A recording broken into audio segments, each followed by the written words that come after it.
Allá, ¿eh?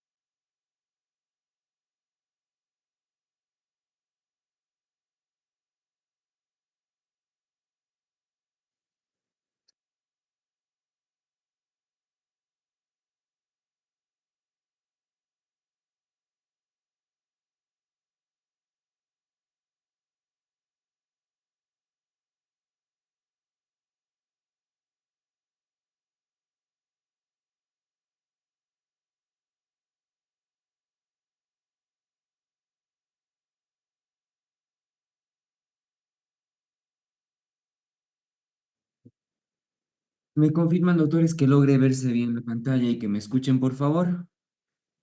Se escucha bien y se ve bien, doctor. Excelente. Comencemos nuestra jornada del día de hoy. Recording in progress.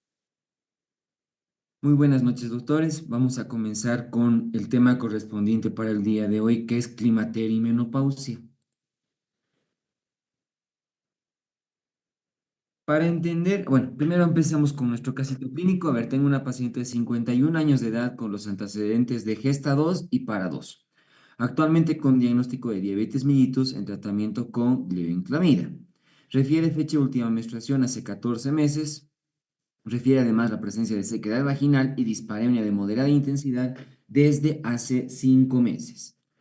El examen físico destaca una presión arterial de 130 milímetros de mercurio, globoso, abdomen, el resto de exámenes vitales normales, abdomen levemente globoso, espesas de tejido celular subcutáneo con presencia de sobrepeso, y a la inspección vaginal se aprecia vulva eritematosa sin la presencia de flujo.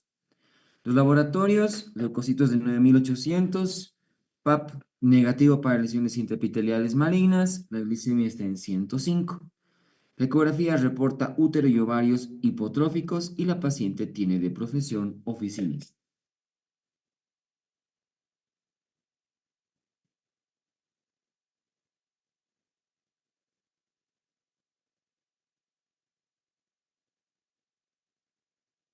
Vayan pensando un poquito, ustedes ya saben que al final volvemos a hablar sobre nuestro caso.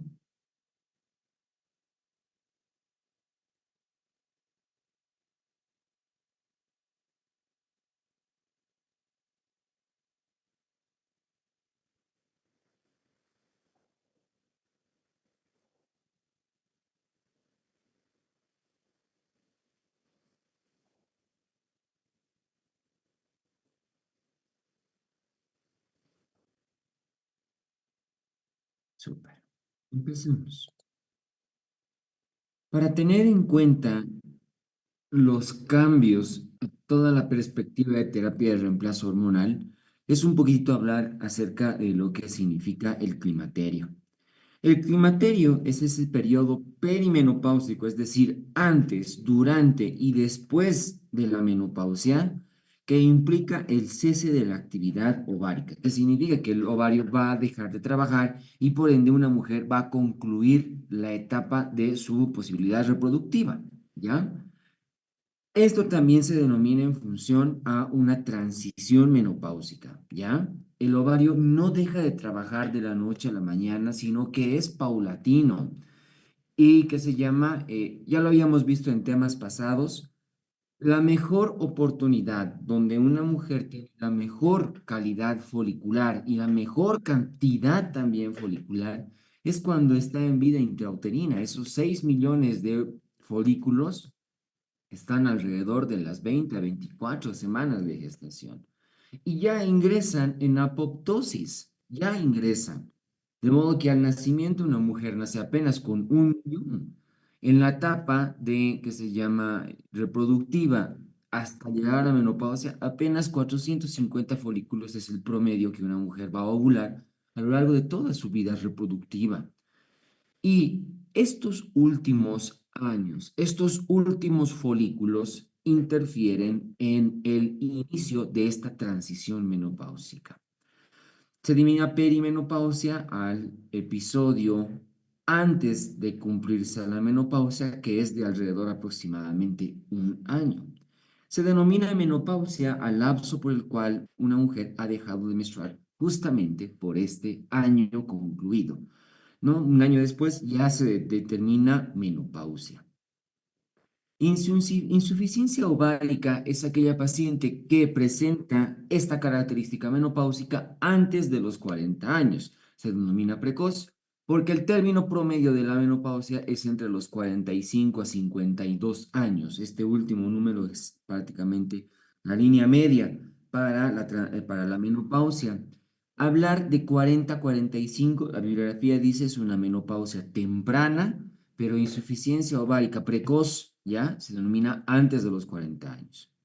Y la palabra terapia de reemplazo hormonal hace referencia a aquel sostén hormonal que se le da a una paciente ante los cambios bruscos de el desbalance hormonal que va a presentar por esta etapa.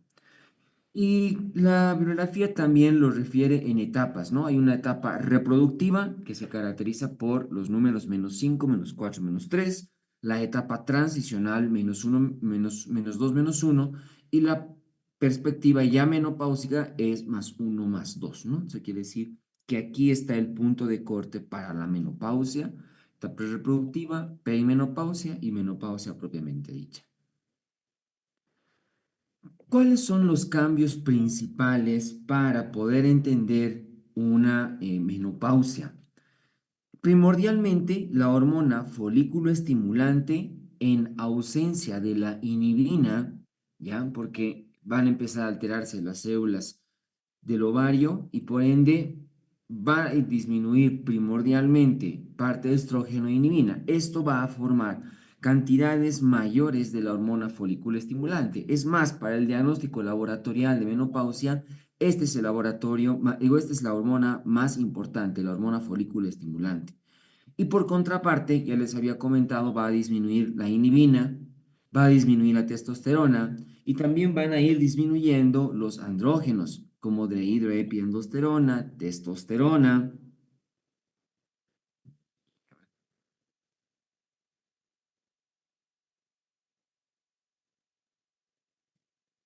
Perdón, perdón, perdón.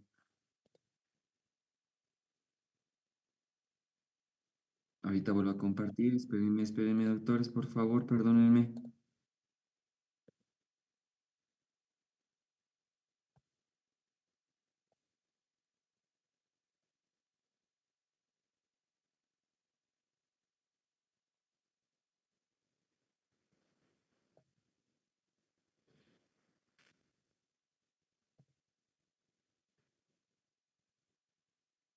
Mil disculpas, doctores. Mil disculpas, ¿ya?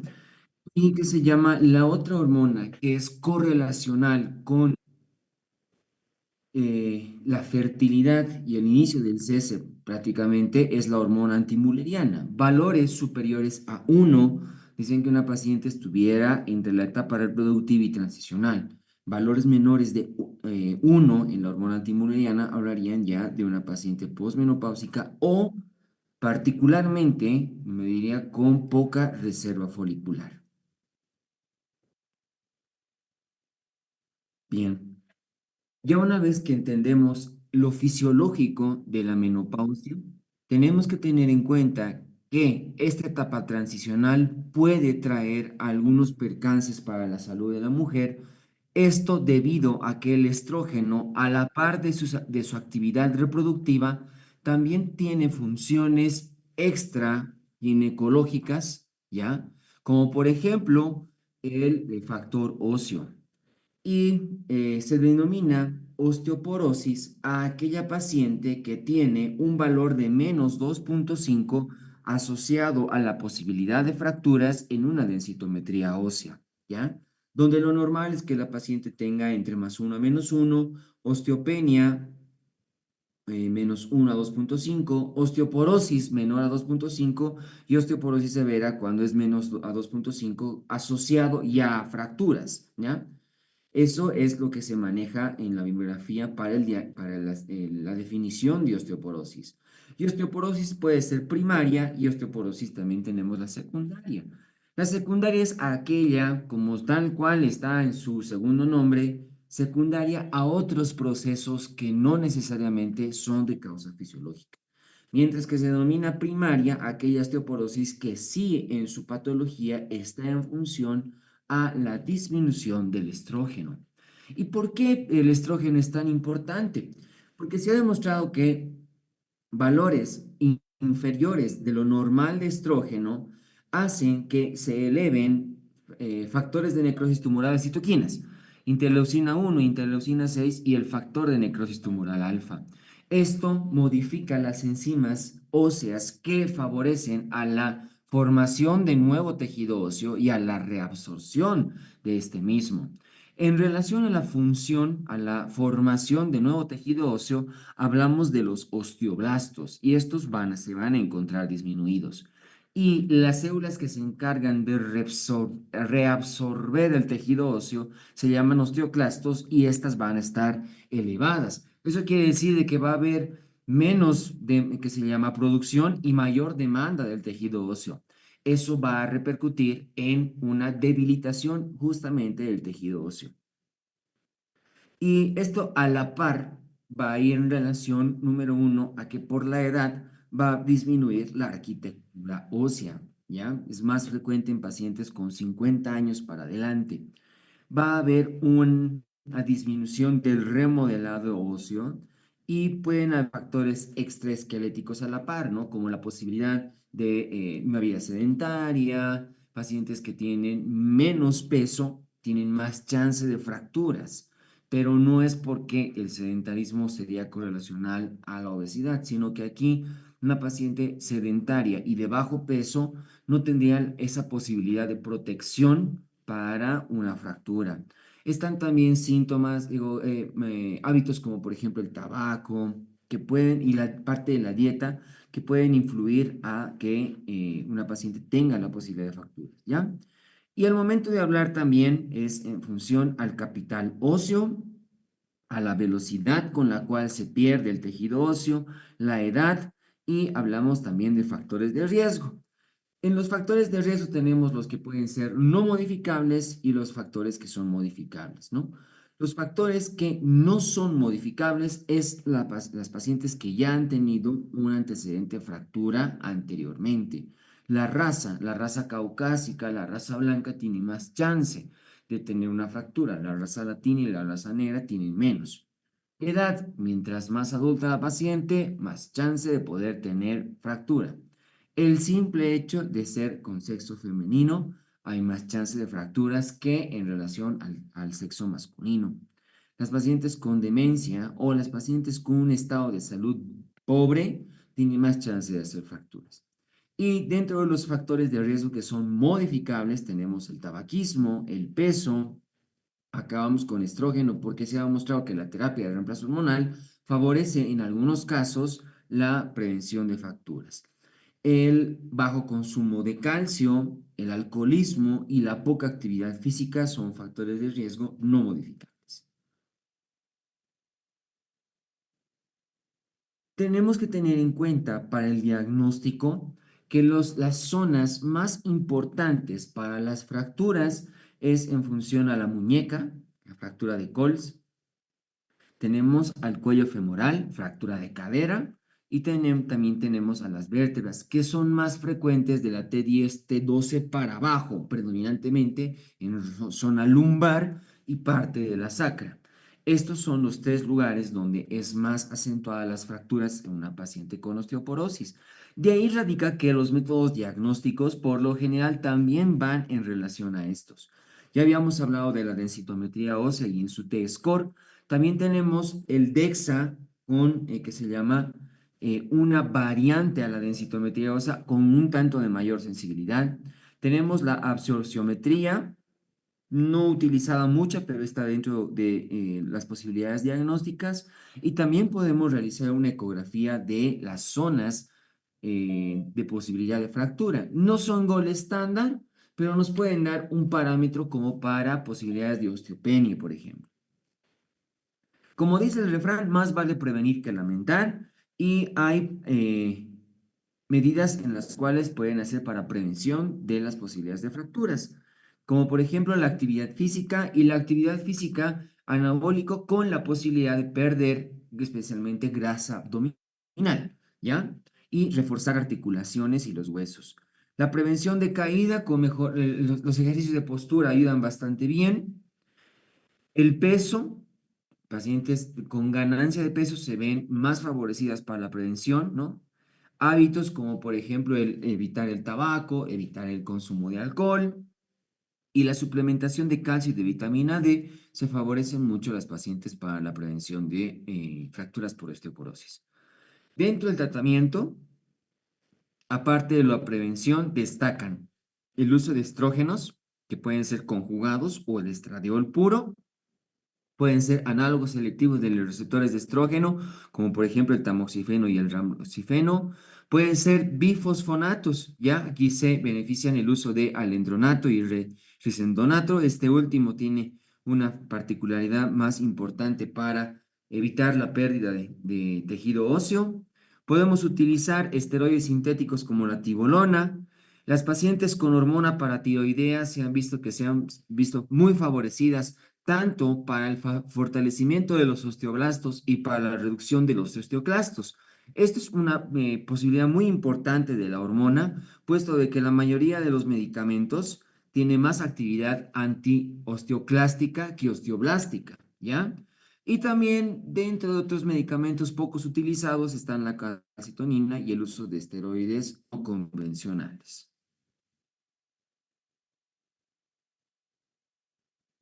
Otro sistema bastante afectado por la menopausia es el cardiovascular. Se ha demostrado que la menopausia aumenta el colesterol, aumenta los triglicéridos, especialmente los de baja densidad, que sabemos bastante bien que son los ateroscleróticos, ¿ya? Aumenta también el factor de fibrinógeno, por ende, que se llama, hay mayor cantidad de fibrinolisis, eso explica por qué hay la posibilidad de mayores eventos cardiovasculares y también aumenta el PCR. En contraparte, la baja de estrógenos también favorece que se llama la disminución de los triglicéridos de alta densidad, que sabemos que son los de factores protectores, ¿no? Entonces tenemos factores mayores que pueden hacer para una posibilidad de un accidente cardiovascular, como por ejemplo la edad, el antecedente familiar, ¿no? de patología cardiovascular, eventos cardíacos previos, el tabaquismo, la diabetes y la hipertensión arterial sistémica se consideran factores mayores. Y dentro de los factores menores para desarrollar un accidente cardiovascular estaría la obesidad, el sedentarismo, la menopausia per se, la dieta, el alcohol y la infección por clamidia pneumoniae se ha demostrado que es parte de los factores menores, ¿no? Mientras haya menopausia, ya estamos hablando de un factor menor instalado que se puede añadir a los mayores en cualquier momento. Las pacientes que toman terapia de reemplazo hormonal se ven beneficiadas de la siguiente manera. Disminuye la posibilidad de los lípidos, ¿ya? Disminuyen los antioxidantes de los triglicéridos de lipoproteínas de baja densidad, ¿ya? Disminuye el colesterol, aumenta la vasodilatación. Esto favorecería un efecto para disminuir también la presión arterial en pacientes con hipertensión. Se ha demostrado que disminuye las concentraciones de insulina. No es un efecto bastante claro, pero lo hace. Y también disminuye el fibrinógeno. Lo que habría que tener en cuenta en el beneficio de terapia de reemplazo hormonal para el componente cardiovascular es de que aumenta la proteína C reactiva, aumenta la posibilidad de tromboembolismo venoso y aumentan los triglicéridos, pero los de alta densidad, ¿ya? Que no sería tanto un factor patológico este último, pero es importante tener en cuenta los beneficios de la terapia de reemplazo hormonal. Dentro de las alternativas terapéuticas, también para la prevención de accidentes cardiovasculares, está el uso de análogos selectivos de los receptores de estrógeno, así como también el uso de los esteroides como la tibolona.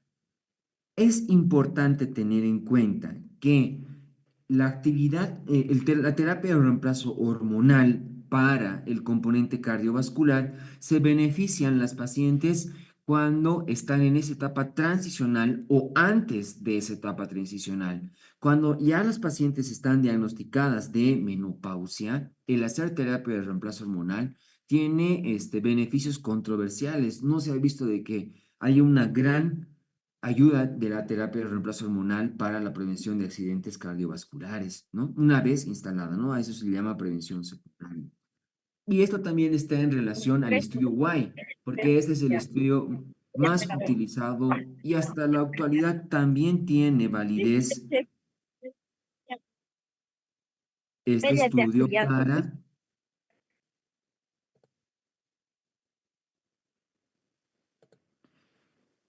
las repercusiones cardiovasculares, ¿ya?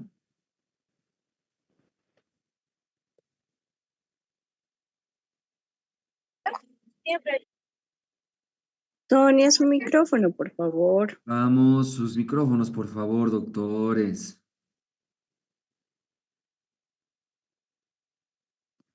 Bien.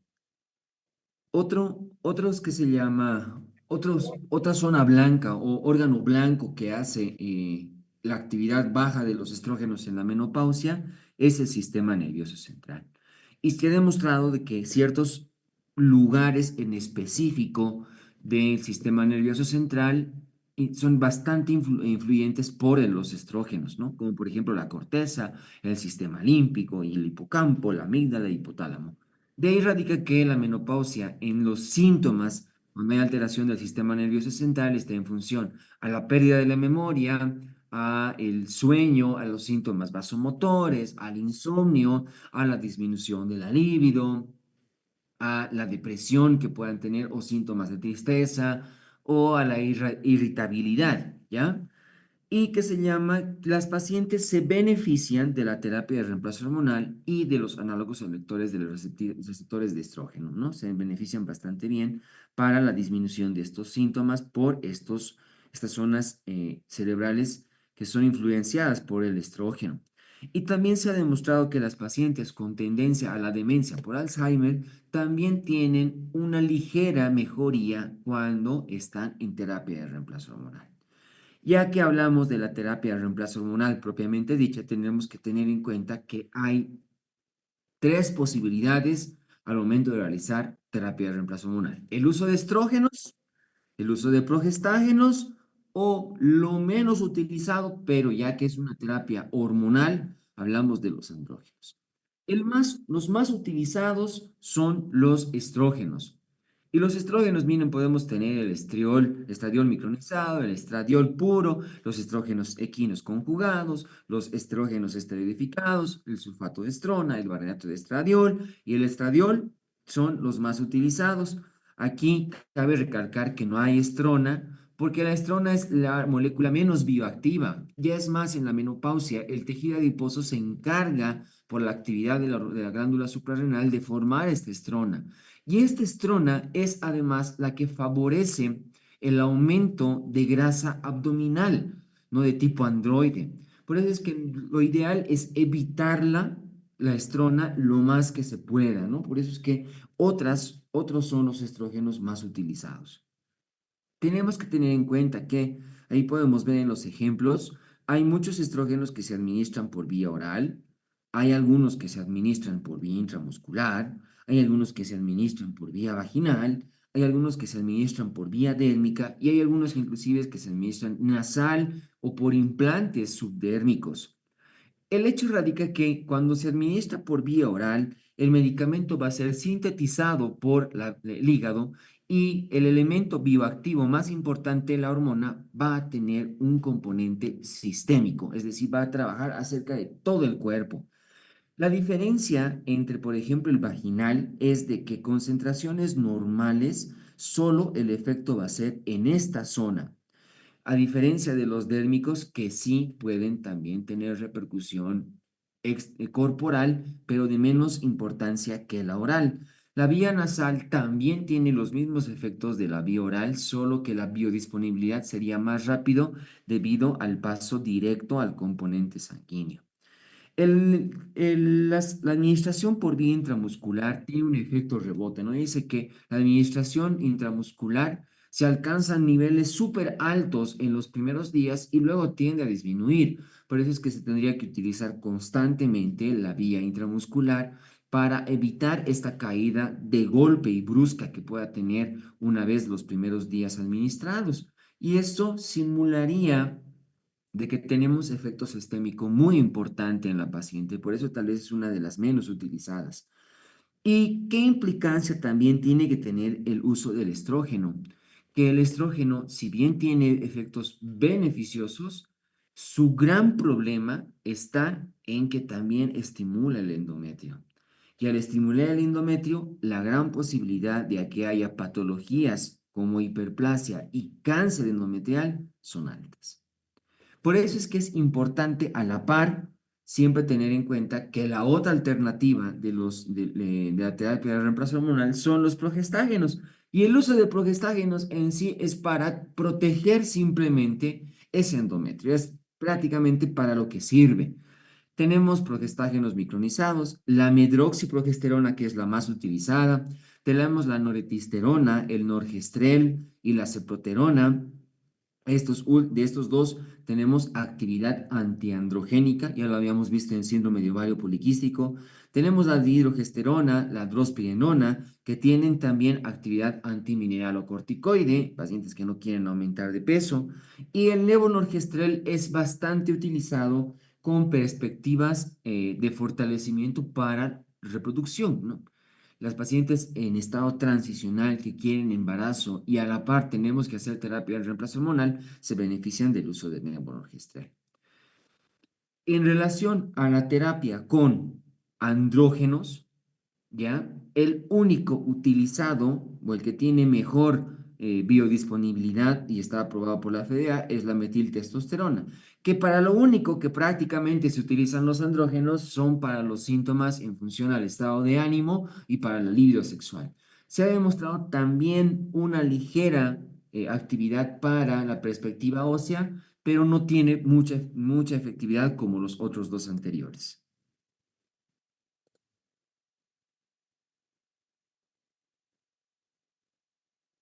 Al momento de hablar de terapia de reemplazo hormonal, hay que tener en cuenta de que lo más utilizado son los esquemas combinados, el uso tanto de estrógeno como progesterona.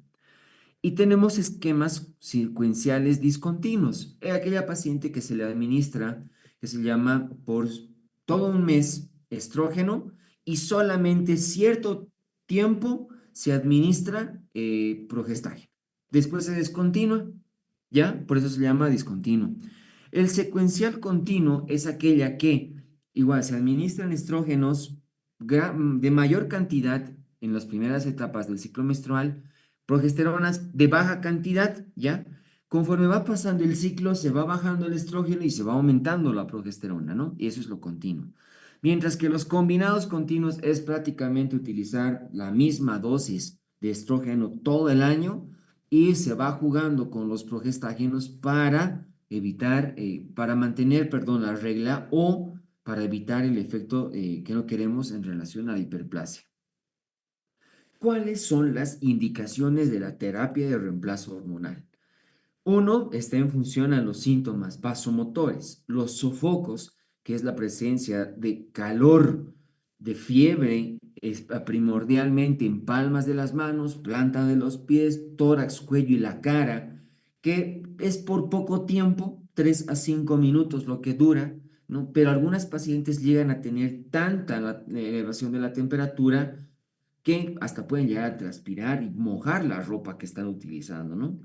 Entonces se benefician con los síntomas vasomotores, además de mejorar el sueño, de mejorar la libido sexual, la irritabilidad, la depresión.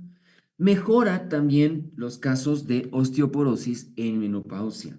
Mejora en casos de menopausia precoz. Aquí probablemente estaría bastante justificado el utilizar terapia de reemplazo hormonal antes de los 40 años. Y la prevención de patología cardiovascular. Estas son las indicaciones de la terapia de reemplazo hormonal. No todas las pacientes se benefician de la terapia de reemplazo hormonal. Si hay pacientes con menopausia y que no tengan factores de riesgo o que no tengan síntomas, muy probablemente no sería necesario administrar terapia de reemplazo hormonal, ¿ya? De ahí radica que hay casos especiales que tener en cuenta al momento de tener una terapia de reemplazo hormonal, como por ejemplo, las pacientes con artritis reumatoide o artrosis, se ha visto que la terapia de reemplazo hormonal tiene un ligero efecto beneficioso para estas patologías. Se ha demostrado que alteraciones de la visión, sequedad de la piel y la elasticidad y el colágeno de la piel se han visto beneficiadas por la terapia de reemplazo hormonal. Al parecer, no se explican los factores, pero las pacientes con terapia de reemplazo hormonal se benefician del cáncer, cuando tienen cáncer rectal, se benefician por una disminución de esta patología, ¿ya? Pero en contraparte, en pacientes con lupus eritematoso sistémico se ha visto un entorpecimiento de la patología cuando se hace terapia de reemplazo hormonal con las posibilidades de hemorragias. Lo mismo con síndrome de anticuerpos antifosfolipídicos. Las pacientes con enfermedad tromboembólica no se han visto favorecidas, muy inclusive los efectos beneficiosos del estrógeno en relación al fibrinógeno, pero no se han visto beneficiadas. Las pacientes con insuficiencia cardíaca no se han visto beneficiadas. Lo mismo con enfermedades hepáticas e insuficiencia renal. Y un detalle muy importante son los cánceres. Pacientes con cáncer endometrial, sería ilógico darles terapia de reemplazo hormonal porque van a estimular mucho más el endometrio. Pacientes con cáncer de mama y cáncer de ovario no se han visto beneficiadas por la terapia de reemplazo hormonal, ¿ya? En toda paciente que se deba instalar terapia de reemplazo hormonal, siempre va a ser progresivo y ya una vez que se alcance un buen valor, tiene que irse disminuyendo también progresivamente, ¿ya?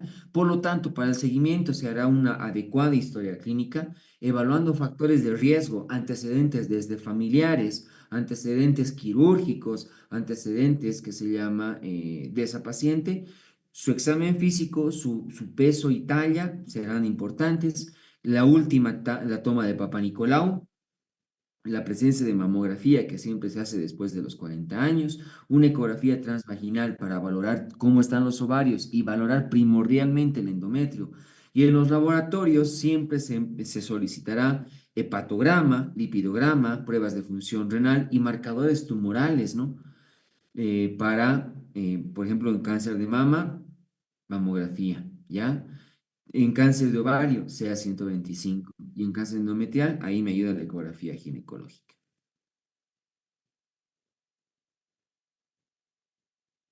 Independiente a la terapia de reemplazo hormonal, hay medidas alternativas de las cuales los pacientes se benefician, como por ejemplo la dieta y la actividad física. En relación a la dieta, lo que nos dice la bibliografía es del que el 15% del consumo de la dieta debería ser en base a proteínas, 65% a los carbohidratos y entre 15 a máximo 30 las grasas.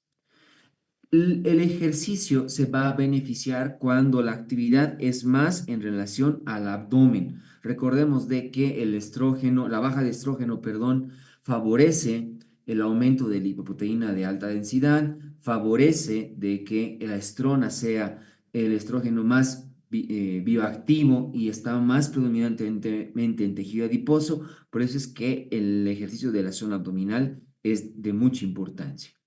Y está también en función al consumo de minerales. ¿Cuáles son los minerales que más nos interesan? El calcio, el hierro y las vitaminas. Aquí destaca la C, la D y la E. Esas son las vitaminas más importantes en la etapa menopáusica. También está beneficioso el uso de fitoestrógenos, que es decir, son estrógenos naturales. Se ha demostrado en cierta dieta que hay isoflavinas que tienen una actividad similar a los estrógenos, ¿no?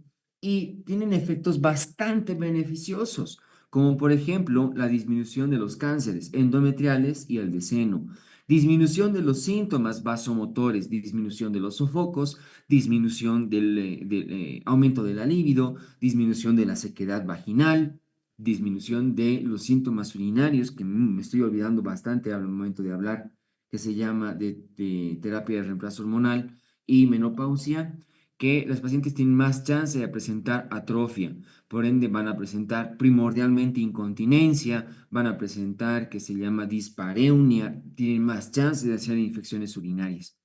También el fitoestrógeno se beneficia con la disminución de los accidentes tromboembólicos o accidentes cardiovasculares y también tiene beneficio en el sistema óseo, ¿no? Es decir, los fitoestrógenos son muy buenos, pero no tienen tanta relevancia como la terapia de reemplazo hormonal. Y también tenemos alternativas medicamentosas a la terapia de reemplazo hormonal, como son los análogos selectores de los receptores de estrógeno. Los que más destacan son el tamoxifeno y el raloxifeno, ¿no? Tanto el tamoxifeno como el raloxifeno tienen una buena actividad con la densitometría ósea, es decir, con el tejido óseo. También se benefician las pacientes que tienen factores cardiovasculares con disminución de la lipoproteína de baja densidad, ¿no? Ambas. En relación al tamoxifeno, también se ha visto que es una terapia incluida para el cáncer de seno. Es muy importante este medicamento. La gran desventaja es de que sobreestimula demasiado el endometrio. No es, probablemente es el efecto menos deseado del medicamento, que tanto en pacientes histerectomizadas, el estrógeno puro como el tamoxifeno se podrían utilizar muy favorablemente porque ya no hay el útero y por ende ya no hay el endometrio y no sería necesario utilizar progestágeno, ¿no? Puede ser bastante seguro el uso de estos medicamentos. El raloxifeno sí se ha demostrado de que este medicamento no tiene esta perspectiva endometrial, ese es tal vez el plus del medicamento, pero sí se ha demostrado de que tiene mayor chance para la trombosis venosa profunda, ¿no? Ese sería el problema de este medicamento. Otro medicamento bastante utilizado son los esteroides sintéticos, como por ejemplo la tibolona, que este reduce los síntomas vasomotores, aquí a diferencia de estos dos, ¿no? Y también tiene actividad tanto en el hueso como también en el seno.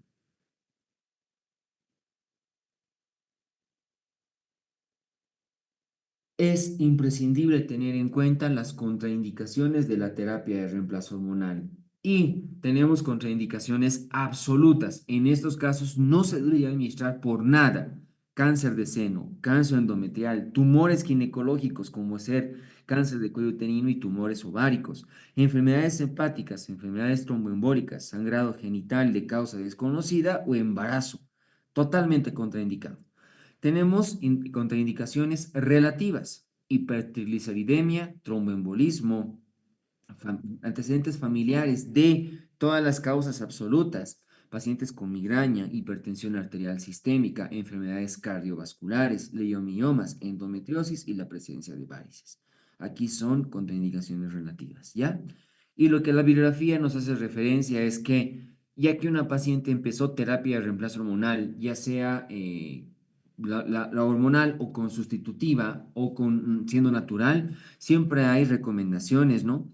Las actividades para manejar el estrés, ¿no? Que la paciente puede hacer otro tipo de actividades laborales o extrafamiliares para disminuir el estrés, mejorar la nutrición, como ya lo habíamos visto, que las pacientes hagan ejercicio, que si son obesas disminuyan su peso y que si son muy delgadas estimulen a que haya mejor crecimiento de masa muscular, que las pacientes no deberían que se llama prohibirse la actividad sexual, ¿no? Con una buena orientación podrían seguir teniéndolas y que inclusive hay pacientes que socialmente pueden verse no beneficiadas por la terapia de reemplazo hormonal o la menopausia como tal, ¿no? Al volverse a veces muy depresivas, muy irritables, pueden tener problemas.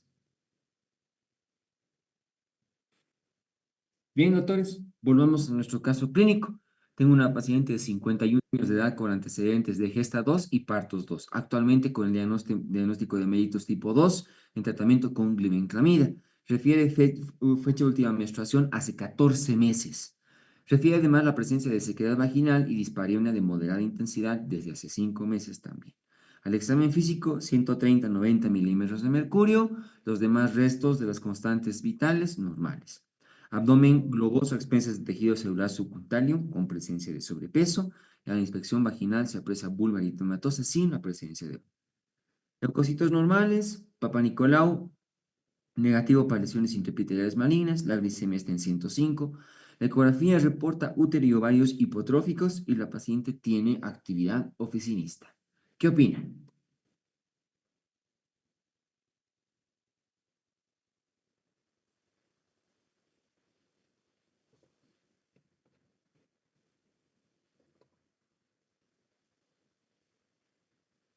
Ya. La mayoría creo que vamos a llegar en relación al diagnóstico, no hay dónde perdernos, es más de un año para menopausia. Pero sí, ya como lo estamos viendo durante todos los últimos casos clínicos, siempre es importante hablar acerca de factores de riesgo. Y aquí alguien dice, destacan dentro de los factores de riesgo la edad. ¿Y la edad para qué sería de factor de riesgo en esta paciente? Tengo otro, la diabetes.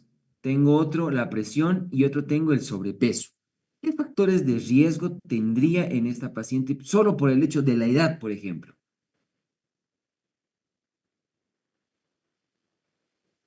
Aquí dicen también hay sedentarismo. Muy bien. ¿Por qué? Que se llama, es oficinista, ¿no? No se debe mover esta paciente. La edad, ¿para qué sería factor de riesgo, doctores? Ah, súper, ahí ya me ponen, ¿no? Primordialmente cardiovascular y osteoporosis. Ahí tengo esa paciente con su factor de la edad, ¿ya? Tengo otro factor de riesgo, el sedentarismo, otro factor de riesgo. La diabetes igual para patología cardiovascular es importante, ¿no? Lo mismo la hipertensión arterial. Lo mismo el sobrepeso, muy bien, ¿ya? Ahora tengo una paciente que está con sequedad vaginal y dispareunia desde hace 5 meses. ¿Qué podemos hablar referente a esto?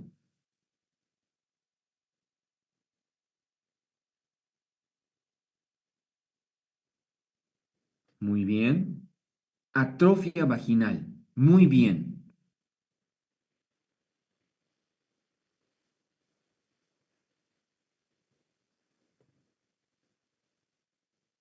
Hemos determinado el diagnóstico, factores de riesgo con posibilidad de que esta paciente tiene chances de hacer osteoporosis y enfermedad cardiovascular por sus factores de riesgo. Y también tiene, que se llama la posibilidad de atrofia genital, ¿ya? Por lo tanto, ¿cuál es el mejor tratamiento que ustedes creen que esta paciente se ve beneficiar?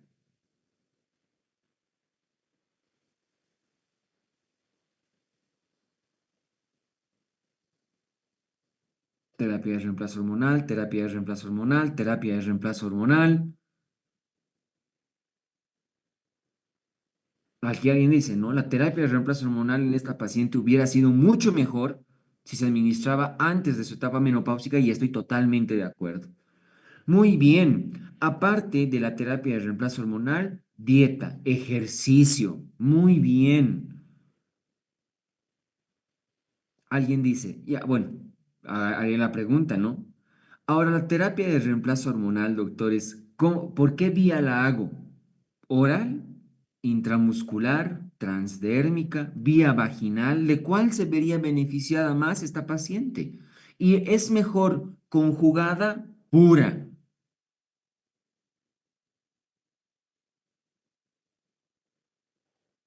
Ojo, que la terapia de reemplazo hormonal conjugada no viene para vía vaginal.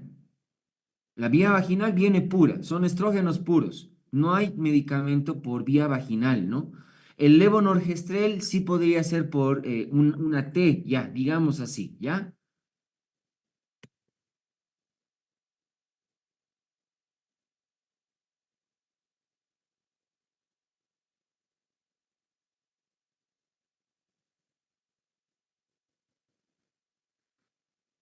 Si ya empezamos a ver que sería más beneficioso la terapia combinada, doctores, y ya que conjugada viene la mayor parte de las veces por vía oral, esta paciente tendrá contraindicaciones y si hay, serán absolutas o relativas.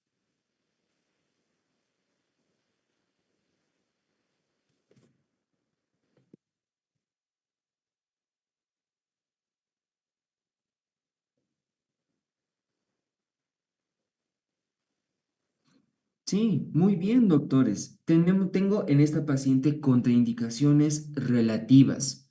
Probablemente solo haría terapia de reemplazo local y para los demás haría dieta y fitoestrógenos.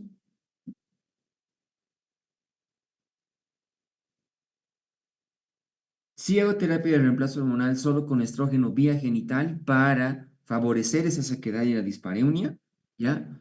Y para evitar las contraindicaciones por los factores de riesgo que tiene esta señora, tal vez empezaría con dieta, ejercicio y fitoestrógenos para empezar.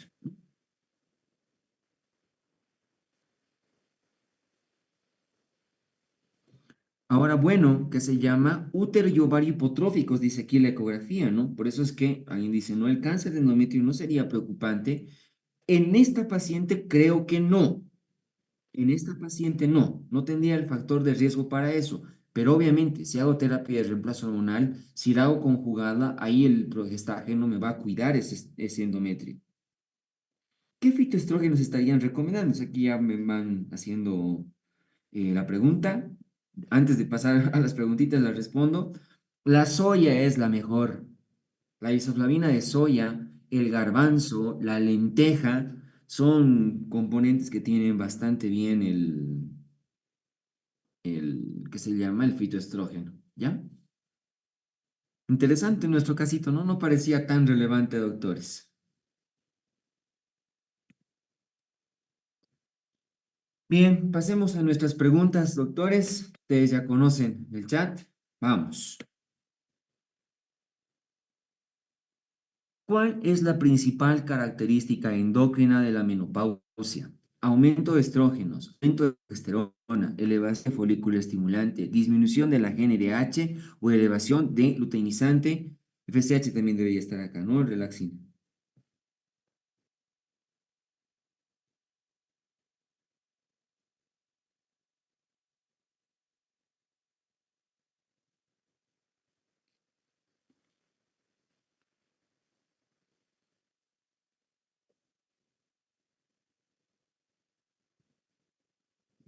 Vamos ahí. FSH elevada, dice, bueno, no lo ha puesto muy bien los parámetros de la literatura, pero dice que se llama de entre 20 a 40, estaríamos hablando de del periodo transicional, valores superiores a 40 es menopausia oleada y sacramentada. En la menopausia, la disminución de estrógenos reduce la retroalimentación negativa sobre la hipófisis, además de la inhibina, recordemos, lo que provoca un aumento sostenido de la hormona folículo estimulante. ¿Cuál es el principal estrógeno circulante durante la menopausia? La estrona, estriol, 17 beta estradiol, testosterona o la progesterona.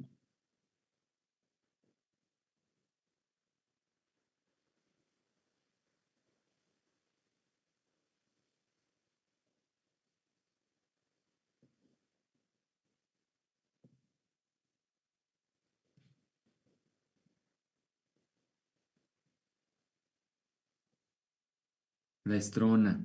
Tras la menopausia, la principal fuente de estrógenos es el tejido adiposo, donde los andrógenos se convierten en estrona.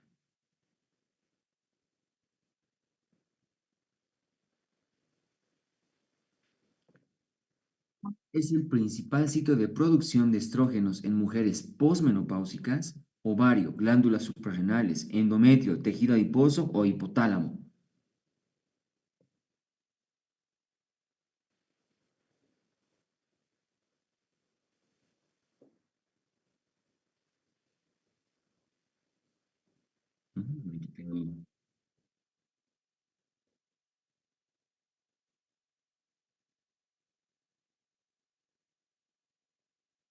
Aquí tengo algunos que, por si acaso, ¿no? Se están olvidando de la clase de fisiología. El lugar donde se puedan producir andrógenos es el lugar del colesterol y es la síntesis del colesterol lo que da a las demás hormonas, ¿no? Entonces, en la glándula suprarrenal, doctores, no se sintetiza estrógeno, se sintetizan andrógenos, que son los necesarios para el estrógeno. Por lo tanto, en la etapa menopáusica, el tejido adiposo es donde se encuentran los estrógenos. En la posmenopausia, los andrógenos suprarrenales se convierten en estrona principalmente en tejido adiposo.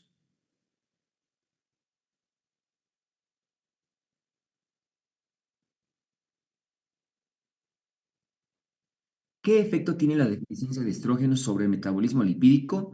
Disminuye el LDL, aumenta el HDL, aumenta el LDL y triglicéridos, estabiliza los niveles de colesterol o reduce el colesterol total.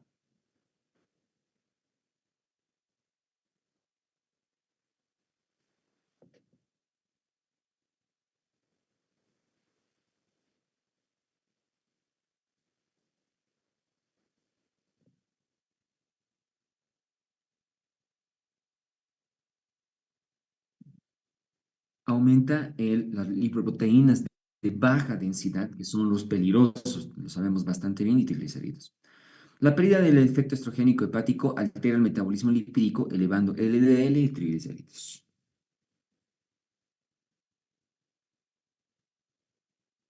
¿Cuál es el principal efecto de la pérdida estrogénica sobre el hueso?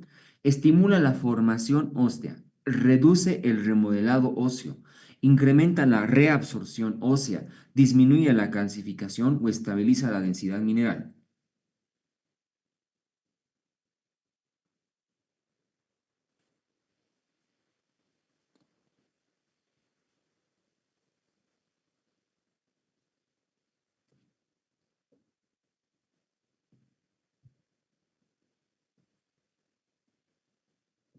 Sí, incrementa la reabsorción ósea. La deficiencia de estrógenos aumenta la actividad de los osteoclastos, acelerando la pérdida ósea, ¿no? Se pierde más de lo que se gana.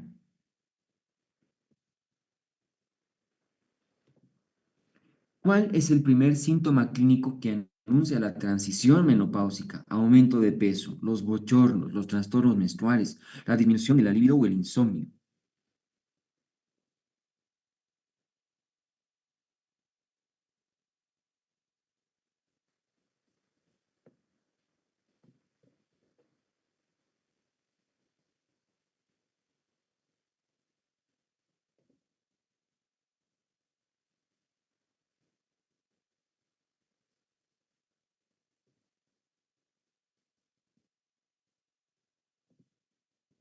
Sí, hay trastornos menstruales, ¿no? La bibliografía dice hay óligo hasta inclusive amenorrea y después vuelve de nuevo la regla y está en un periodo transicional. Las alteraciones del ciclo menstrual por ovulación irregular son los primeros signos clínicos del climaterio.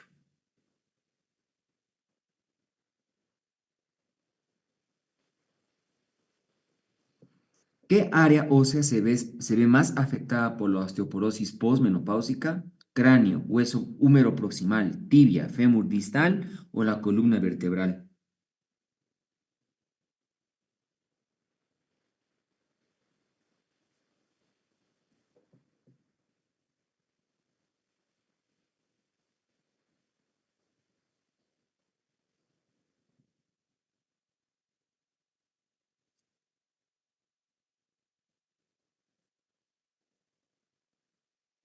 Sí, primero columna, luego cadera, luego muñeca. Ese más o menos es el orden.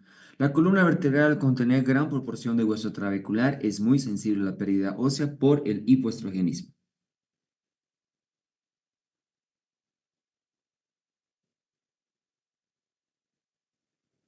¿Qué síntoma aparece por pérdida de colágeno en la mucosa vaginal? Hiperplasia, ulceración, dispareunia, secreción purulenta o leucorrea abundante.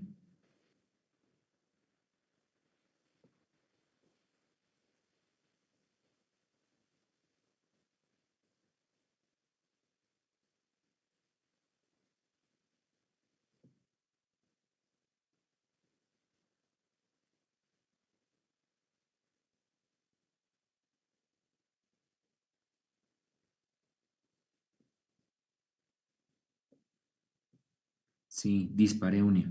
La disminución del colágeno y la lubricación vaginal contribuye al dolor durante el coito.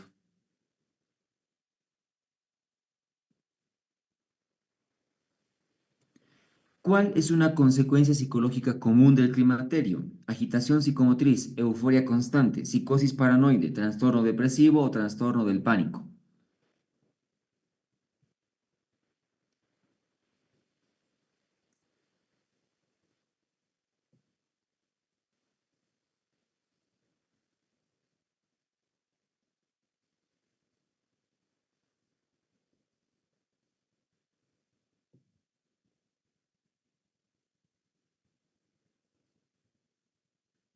Trastorno depresivo.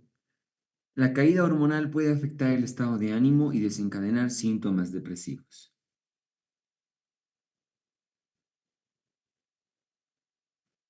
¿Qué síntoma urogenital afecta más la calidad de vida en la posmenopausia? Prurito vaginal, disuria, infecciones recurrentes, incontinencia urinaria o hematuria.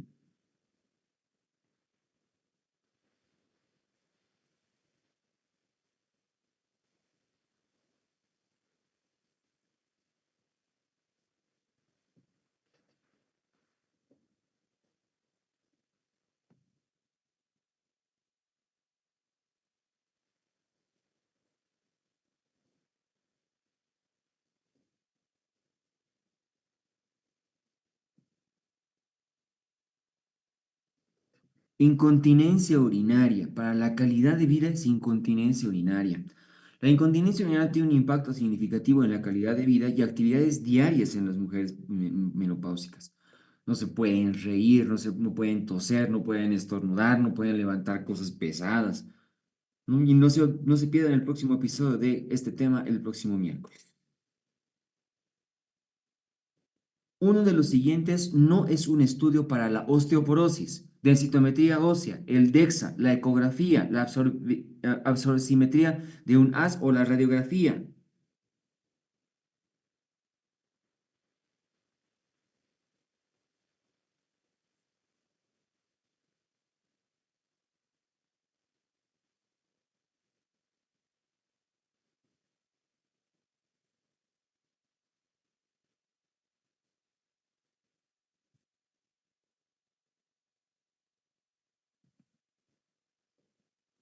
La radiografía simple no es el método, ¿no? Para el diagnóstico de osteoporosis, los métodos de imagenología son la densitometría ósea, el DEXA, el ultrasonido o ecografía y la absorciometría de un haz.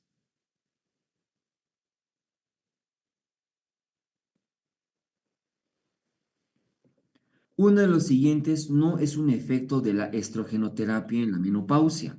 Aumento de HDL, efecto antioxidante de LDL, disminución del fibrinógeno, vasoconstrictor o disminución de las moléculas de adhesión.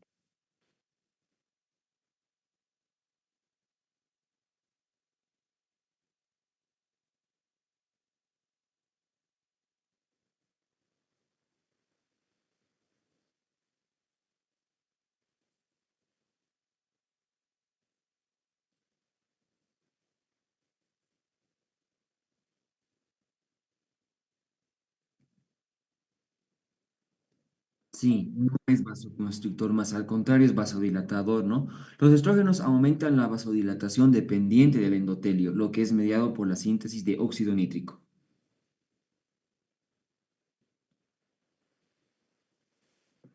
La atrofia endometrial en el tratamiento de reemplazo hormonal es producido por el siguiente medicamento: medroxiprogesterona, estradiol, tamoxifeno, tibolona o metiltestosterona.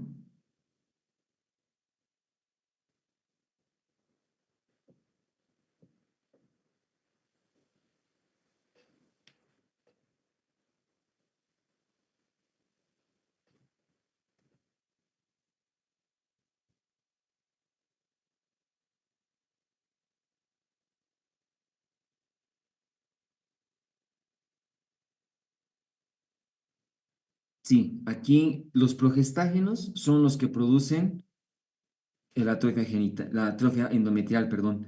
La dosis ideal de progestágeno para eliminar el efecto riesgoso de los estrógenos en el endometrio es el que produce atrofia endometrial. En este caso, la única alternativa que teníamos para progestágeno era la medroxiprogesterona.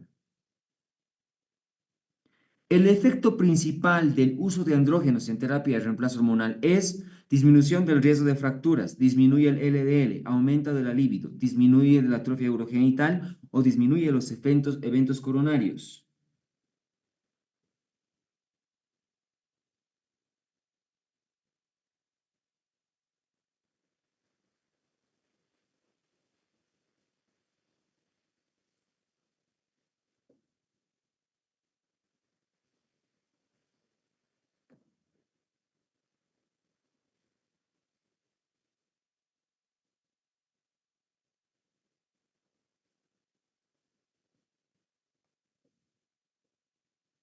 Sí, para lo único que sirven prácticamente los andrógenos es para el aumento de la libido.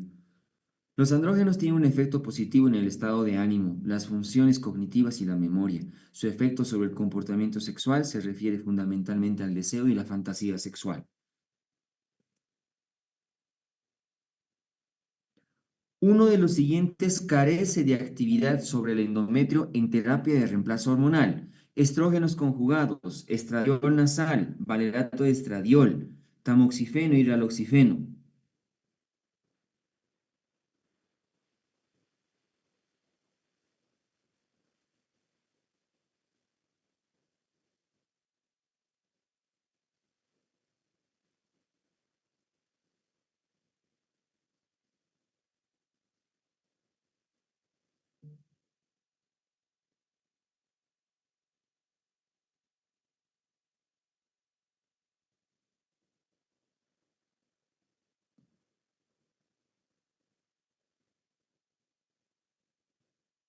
Raloxifeno.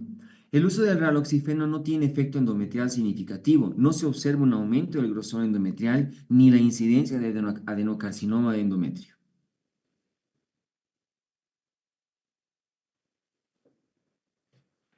Bien, doctores, muchísimas gracias. Yo ahora estoy predispuesto para todas sus preguntas. Dice, en una paciente que tiene síndrome de anticuerpos antifosfolipídicos y está progresando en osteopenia, no está disponible la terapia de reemplazo hormonal. ¿Qué alternativas tenemos? ¿Podría recomendar fitoestrógeno? ¿Hay alguna medicación? Aquí podría favorecerse con análogos selectivos de los receptores de estrógeno, ¿no? Tamoxifeno, raloxifeno, ya que acabamos de ver que este último no tiene actividad en endometrio, ¿no? Sería favorecedor. ¿Cuál es el mecanismo para que existe una incontinencia urinaria? Como habíamos visto en una de las preguntas, doctores, y bueno, yo también me lo paso en la charla, disminuye la síntesis de colágeno, el que no haya buena cantidad de estrógeno. Eso produce sequedad, ¿ya? Y la sequedad, como ya vamos a ver en la próxima clase del viernes, entre además otros factores, debilita parte del piso pélvico. Por eso es que puede haber incontinencia urinaria. ¿Climaterio y menopausia se definen de igual manera? No. Climaterio sería la repercusión clínica de la transición menopáusica, todos los síntomas alrededor, antes, durante y después de la menopausia. Menopausia ya es el lapso por el cual durante un año no ha habido regla y por ende es ya fin del ovario, lo vamos a poner así, ¿ya? Pero climaterio es alrededor con la repercusión clínica. Doctora, buenas noches. ¿Puede usted explicar sobre la etapa transicional, por favor?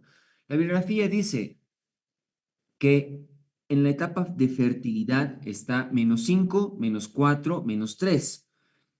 La transición es -2, -1.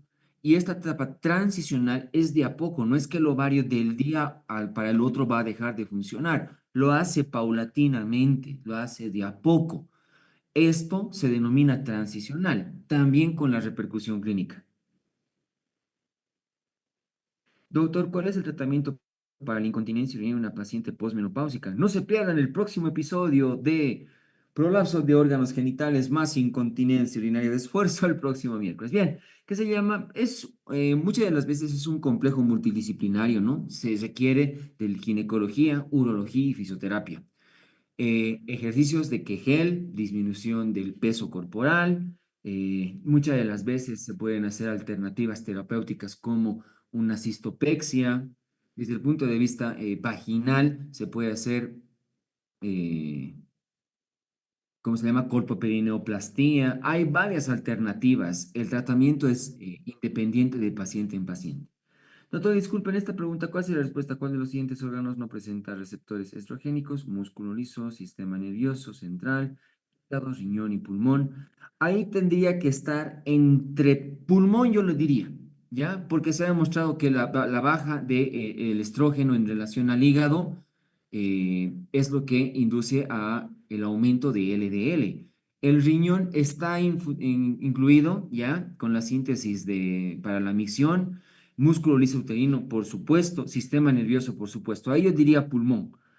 Doctor, respecto al caso clínico, ¿qué hacemos si la paciente tiene contraindicaciones absolutas? Pues buscar solo fitoestrógenos o análogos selectores de los receptores de estrógeno. Doctor, ¿por cuánto tiempo se usa la tibolón y qué efectos adversos tendría y en qué casos es recomendable utilizar? Bueno, yo en la práctica clínica no utilizo mucho tibolona, ¿ya? No utilizo. Siempre empiezo primero con fitoestrógenos, ¿ya? Ahora, por los efectos beneficiosos de la tibolona, hemos visto, ¿no? En osteoporosis viene bien y en patología cardiovascular. La gran ventaja del esteroide es que no, al no ser netamente una terapia de reemplazo hormonal, también sería una alternativa para los casos de contraindicaciones, ¿no?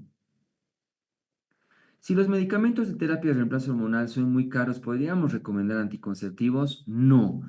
El etinilestradiol no es lo mismo que los estrógenos conjugados, ¿ya? Por lo tanto, no es lo ideal dar anticonceptivos. Además, que la bibliografía dice claramente, la dosis de estrógeno siempre tiene que ser lo más mínimo. Inclusive cuando era de conjugados de 0,625, el etinilestradiol viene de más dosis que vienen anticonceptivos, entonces no sería beneficioso. ¿Por qué la radiografía no es útil para la valoración de osteoporosis? Bueno, ¿qué se llama? La radiografía, y ustedes pueden ver tal vez en traumatología, no es que se llama un diagnóstico para la repercusión y el diagnóstico básico, aunque sí hay la presencia de geodes y osteofitos. Pero bueno, en la bibliografía, desde el punto de vista ginecológico, no está, ¿no? Doctor, por favor, ¿cuál es el papel de la hormona antimuleriana en la transición? Ver reserva folicular. Prácticamente para eso es para lo que sirve. Doctor, buenas noches. Disculpe, ¿es correcto usar el término perimenopausia? Sí.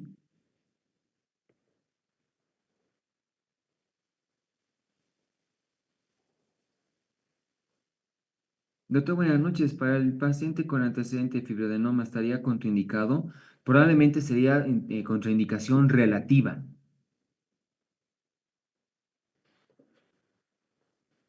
Y sí, doctores, estoy contento. Me agrada interaccionar con todos ustedes.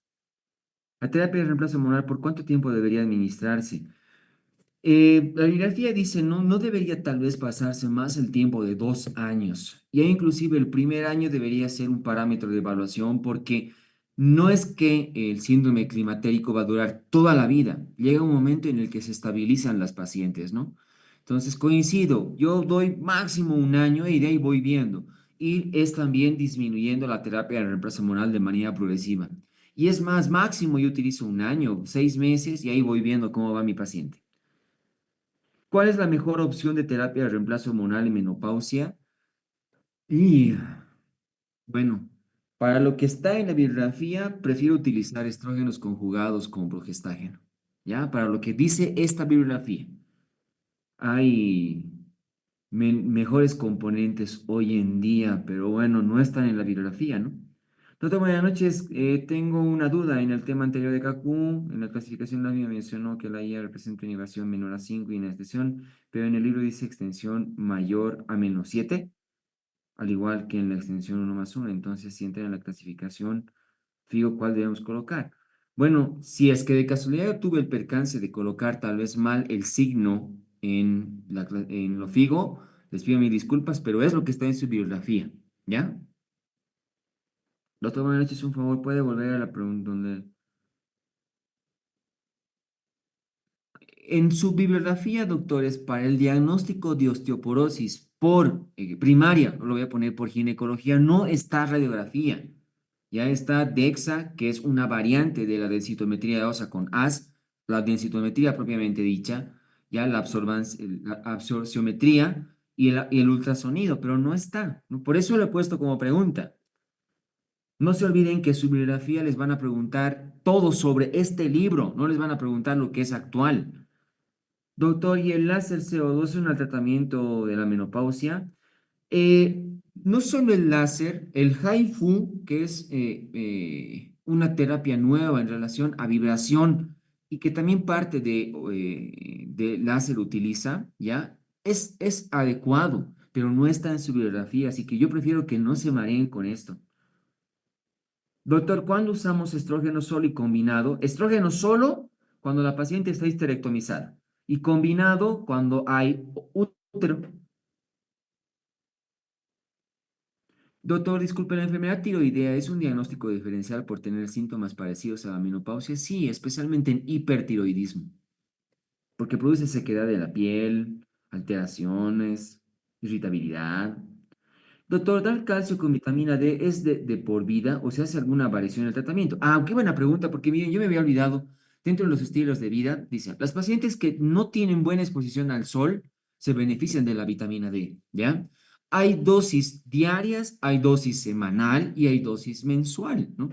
Tal vez en cuanto se vea que hay osteopenia, sería óptimo dar vitamina D, mucho más tal vez con osteoporosis. Pero si hay una densidad ósea normal, no habría la necesidad de dar vitamina D.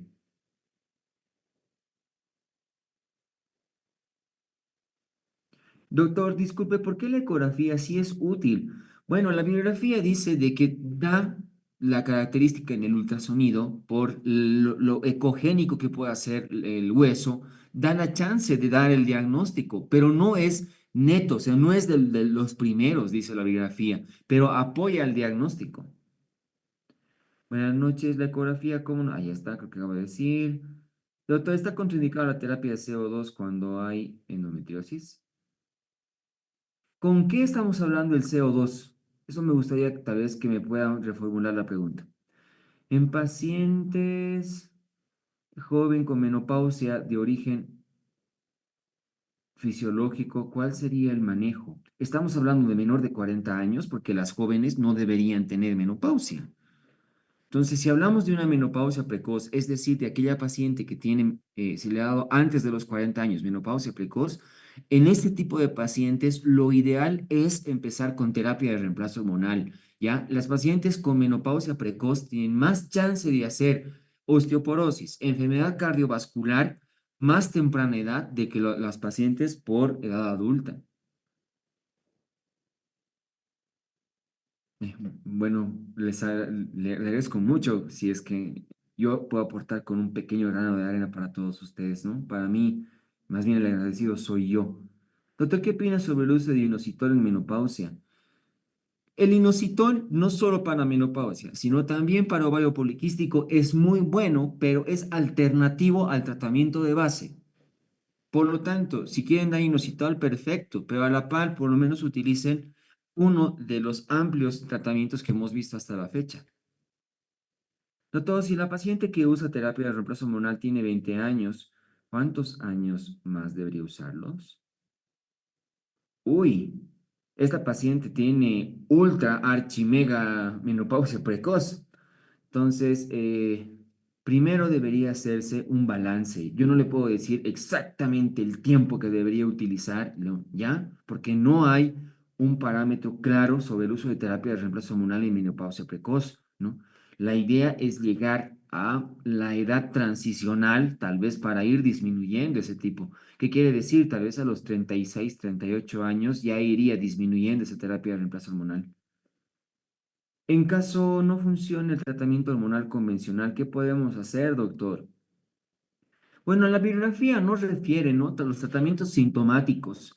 Se puede utilizar, que se llama, hasta inclusive antidepresivos tricíclicos para el tratamiento de la menopausia, porque a veces, que se llama, no solo es la menopausia como tal, sino la repercusión clínica y psicológica que puede tener una paciente, ¿no? La menopausia es de difícil manejo, doctores, no les puedo negar, ¿ya? Por eso siempre empiecen de abajo y se va subiendo hasta llegar a terapia de reemplazo hormonal alta.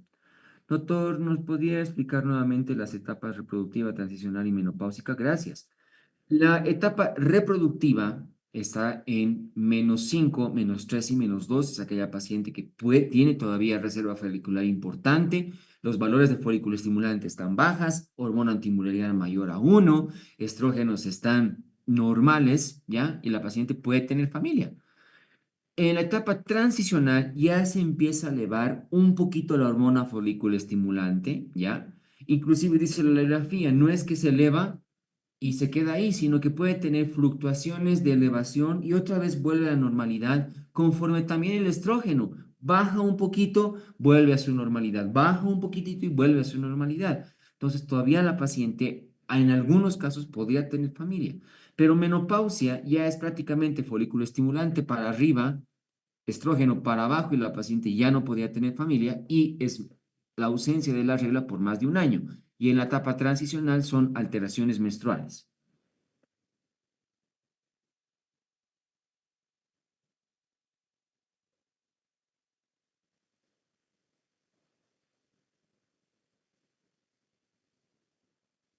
Aquí dice, el mismo error del en el examen y eh, miren, doctores, y yo por bueno, y tal vez si otros doctores le dicen, porque ya con el SIM vamos más de 5 años en este rubro, doctores, lo que les preguntan en el examen es de la bibliografía.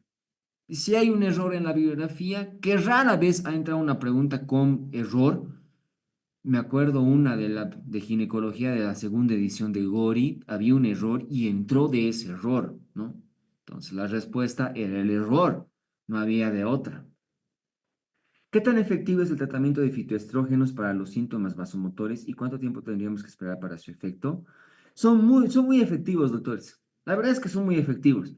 El uso de dieta, ejercicio y fitoestrógeno va bien de manera basal, ¿no? Obviamente hay pacientes que no les va bien y hay que empezar con terapia de reemplazo hormonal.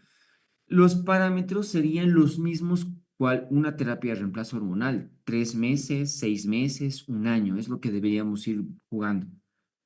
Doctor, en caso de una paciente de 20 años sexualmente activa diagnosticada con hipotiroidismo, con bocio multidonal no controlado, ¿qué tipo de método anticonceptivo recomendaría? Primero, interconsulta con endocrinología y número 2, dispositivo intrauterino. El miércoles es la última clase. No, doctores, el día sábado tenemos un pequeño porque es bastante. Hay una cápita en la bibliografía que les han colocado como métodos complementarios en ginecología. Y esos métodos complementarios son como 5 temas. Entonces vamos a ir viendo cómo lo hacemos medio práctico el día sábado, ¿no? El día miércoles tenemos prolapso genital y el día sábado nos despedimos, doctores.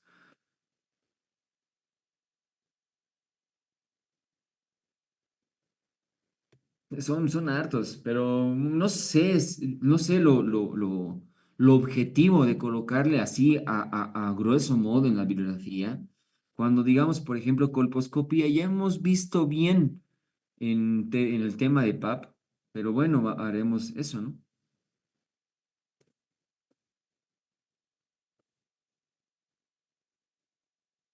Bueno, de todos modos, mi número telefónico siempre lo pongo yo cuando les mando el enlace, ¿ya? Pero es el 706-57245, mi número telefónico.